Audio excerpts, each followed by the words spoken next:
follow up on the heat pad installation. You can see I've got a ultra heat pad on this gray water tank here underneath, and everything's hooked up and running correctly, and I tested it with ice pack. And then over here I've got an elbow heater. You can see where that goes in. Just to the left is the gate valve, and so that valve keeps the liquid on the right hand side. So I'm hoping that that elbow heater will do the trick. I'm going to insulate that pipe, and then that with the heat pad here should hopefully do it. And now the pump is in this metal box, and I was going to put a pad on there, and then I read on the pad that it says applied to non-conductive surface, so that clearly isn't going to work. So did a little bit of testing and found out that when you pump this out after the gate valve is shut, it pretty much evacuates most of the liquid. I didn't find any liquid remaining in the line. I took the cap off the very end and just shook the line and shook out the, lifted it up in the low points. And it seems to me like it's pretty well empty, so I'm going to hope that that's not going to cause any issues. Follow-up to come. So I've got another pad just like this one on the black water tank in the back, and these are wired together here in parallel, and then they go up into the unit. I'll kind of tilt up here. Goes up through the floor, right where the shower sump pumps out, and gas line comes in underneath the galley, and then from there I ran to some switches, and I'll show you inside.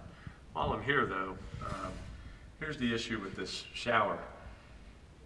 This is tilt back this way. You can see there's the shower drain coming out. It does run downhill to this point, then goes up into the pump. And after you get done pumping it, I poured some antifreeze in here just so I can see the color. And after you're done pumping it out, what you end up with is about that much liquid in that elbow. So two options here. The simple one would be take a shower, pump it out, and then pour a little bit of antifreeze in there and just let it sit. That probably would work fine, although what I think I'm going to do is cut out this elbow, put a T in here, put a drain on the bottom of the T, and I could reach underneath after a shower and just drain that.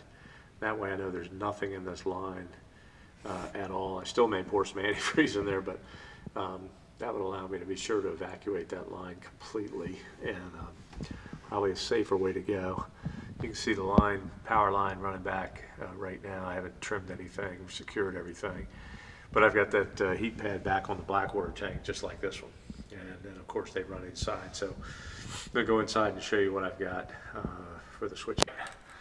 So I decided to put the switches right here, and I wired them into this box right here. It's the ultra heat control, and I've got right now, that's a 3-banger, but I've got just the gray, which operates the elbow heater, and then the black operates both tank heaters.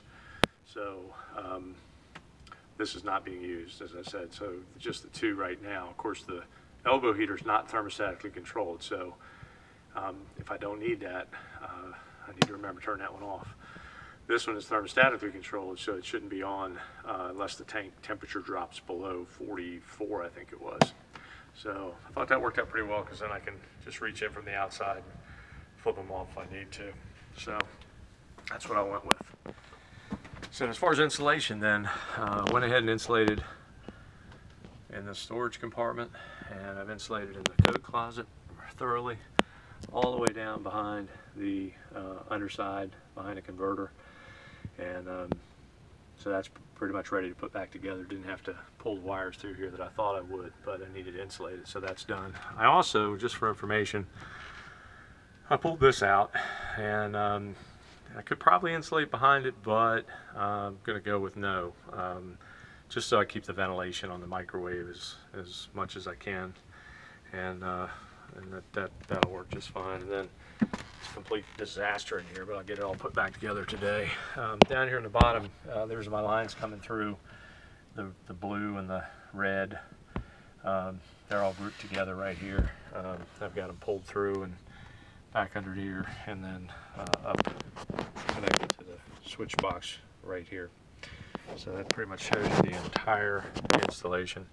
as it sits right now. The only thing I've got now, I got to get this back together, get this sealed up good with some foam down around the pipes and everything, or the wires, and then I got to insulate those tanks and get all the wires secured, zip tied. So I'll get that all back together and then kind of show you the finished installation.